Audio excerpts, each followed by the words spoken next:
We have three congressional candidates here tonight. We have Lesli Gooch and Paul Chabot from the 31st Congressional District, and I think we have Paul Hanash, forgive the pronunciation, from the 8th Congressional District. Let's start with Lesli.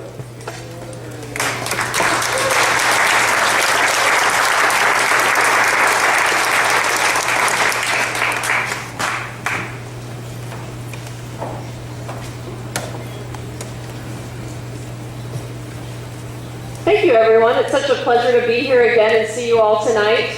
I'm running for the 31st Congressional District, and I wanted to tell you a little bit about myself and why I'm running for Congress. As many of you know, I grew up here in the Inland Empire. I went to public schools, and I had the opportunity to go to the UC California at Riverside for their high school university program. My first job was at a local fruit stand. Some of you might know it. It's called Gless Ranch on Van Buren Boulevard in Riverside. I sold oranges. I worked at the cash register. My mom was a school teacher here, and she also was a college professor at Cal State San Bernardino. My father worked for the phone company for 40 years, all throughout the Inland Empire. In my last semester of college, I worked my way through school. I've lived the American dream. No one paid for me to go to school. I know there are a lot of students who have that similar situation. And I'm so fortunate. I found an honors program where I could graduate in 3 years. In my last semester, I was one of 2 students selected to be an intern for the clerk of the United States Supreme Court. Thank you. It was an amazing experience, and I learned about our nation's judicial system. And then from that, I was selected as the nation's fellow, to receive a PhD in political science from the Congressional Research and Studies Center. Excellent. I'm impressed. Thank you. So I have a PhD in political science. And before I get there, I want to talk about the most important thing that happened to me in graduate school. I met my husband, Gary Gooch. He's not going to stand up, I guess. Gary served our country for 20 years as a field artillery officer in the United States Army. We're a proud military family, very proud. And we're also a Christian family. Yes. We have 4 beautiful stepchildren, 6 beautiful nieces, and we actually have a daughter in heaven. And I share that with you all because I know what's so important to all of us is the sanctity of human life. Yes. Yes. And I want you to know that if elected to Congress, I will fight for all of God's unborn children. Thank you. And I'll tell you that it's not just words for me. I lived it. When I was 5 months pregnant, I had a doctor tell me that I had to have an abortion. And I told that doctor no. And it was the hardest thing that I've ever done in my life. But it wasn't about me, it was about my little girl. And I would fight for my little girl until she passed. And I'll do the same for all of our nation's unborn children. I want you all to know that.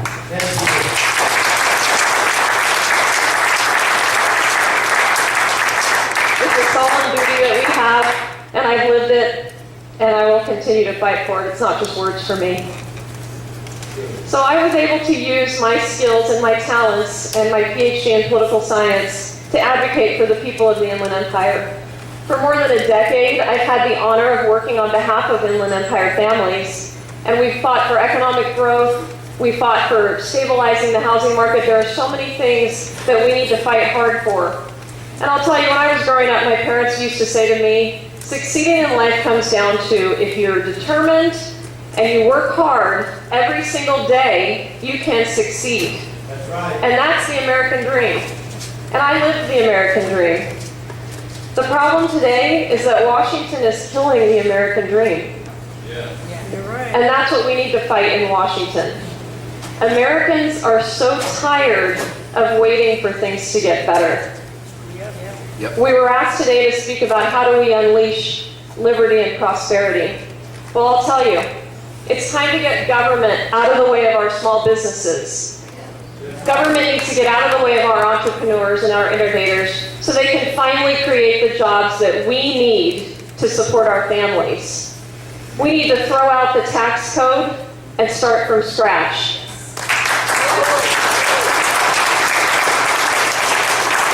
We need to roll back Washington's colossal heap of job-killing regulations. And Washington needs to balance its checkbook and cut up the credit cards. No more exceptions, no more excuses. The spending spree is over.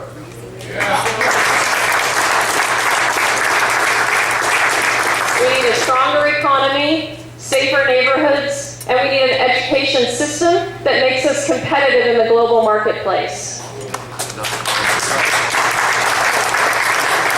We need to restore our private healthcare system so people can choose their own health plans, their own doctors, and get the care that they can afford. Americans are done waiting. We're done waiting. We need a representative in Washington that will fight against those who are trying to take away our liberty and our freedom. We need a representative in Washington that's going to advocate for smaller government, reduced spending, and free enterprise. And that's why I'm running for Congress. I ask all of you to join me in the fight to take back Washington and to make Washington work for us. Thank you all.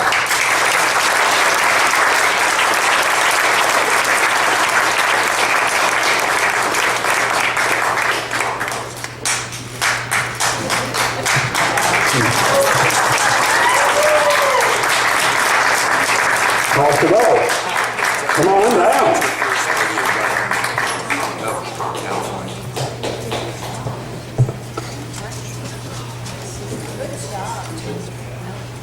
Ladies and gentlemen, is this the mic? Or is this the mic? Okay.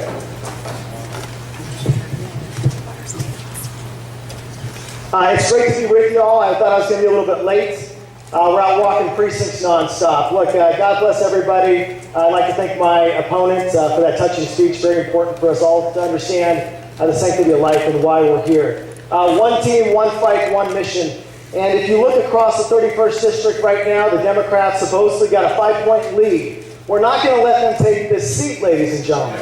We cannot let them take this seat. So how do we not let them take the seat? We fight. We'll talk about liberty and prosperity. By the way, thank you for 590 for having me on your radio show. I think we had a good talk about some of these subjects. I'm going to give you a shout out. Don't you have something coming up May 17th? Yeah. I think I heard about that. And so I encourage you all to continue doing what you're doing. Let's put all speeches aside. Half the problem, ladies and gentlemen, is we talk amongst ourselves in rooms like this, and we need to encourage ourselves to do more of what you're all doing, which is getting a conference together to get more people out there. Look, our campaign, we're out there talking to you. We're out of 700 signs. We had to order more. We take every single day out there in the community to talk to voters to do one thing. Have a two-way conversation. How else are we going to know what the people are thinking? Well, let me tell you what they're thinking. As we're knocking on their doors, they're fed up. They're fed up with both parties. They're just disgusted.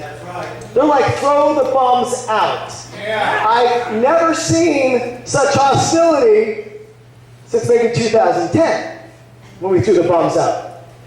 We've got to be honest with ourselves. We've got bums on both sides of the aisle, ladies and gentlemen. Yes. We need courageous people who aren't going to take special interest money and say one thing and do something else.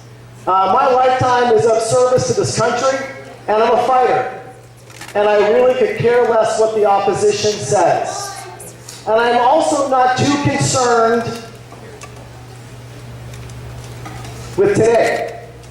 Let me tell you why. I'm a dad. I got 4 kids. Nothing better in the world than being a daddy. 6, 5, 4, and 1. But nothing more concerning today than being a daddy and looking at your kids and wondering what kind of country, what kind of community are we going to hand them? I'm worried about that. Look, liberty and prosperity. This week, where are my veterans in the room? Hats off to you. God bless you. This past week, were any of you veterans out of Rancho Cucamonga High School this week? A few of us were. 300 of us veterans sat with high school students to talk to them about service to this country. Ladies and gentlemen, we are failing at reaching our kids. The other side is doing a better job, quicker and more efficient. Look around this room. We need 16, 17, 18, 19-year-old college kids, high school kids. How are we going to do that? How do we resonate that message? Well, I encourage you to join our campaign. It's one reason why we're on top of the polls, beating out the Democrats by 2 points. We're going to make it 20 points by Election Day. And how do we do that? It's about knocking on the doors, talking to people, getting people like you motivated, like Brendan in the back and many others who join our efforts.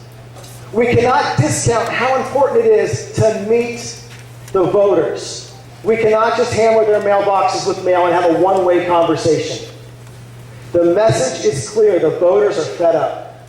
They want people who are going to fight for them, who are not going to get bought off, who aren't going to say one thing in a speech and do something else. We may not know each other very much, but I encourage you to look at my background. 13 years military service, small business owner, 19 years as a reserve deputy sheriff getting paid nothing. Doing it because I love my country and keeping criminals behind bars where they belong. Thank you. So, in closing, tonight obviously I'd love to get your money, but what's more important is your voice. Obviously I want your vote. Got it. Want your vote. But the most important thing I can ask for you tonight is to touch our campaign and to help us reach 5 more people individually. To join the efforts of what we're doing, knocking on doors, talking to people, connecting with them, because it makes a difference. Brendan and I are fired up. We were walking in San Bernardino today, which is where we should be. That's ground zero for a train wreck of liberal policies which have decimated this country. We've got to go right into the heart, and we're changing heart and minds. And on that, I will say thank you very much for the opportunity to speak. We'll hang out for a little bit, but we've got to get going and help out some more volunteers for a late night. God bless and thank you very much.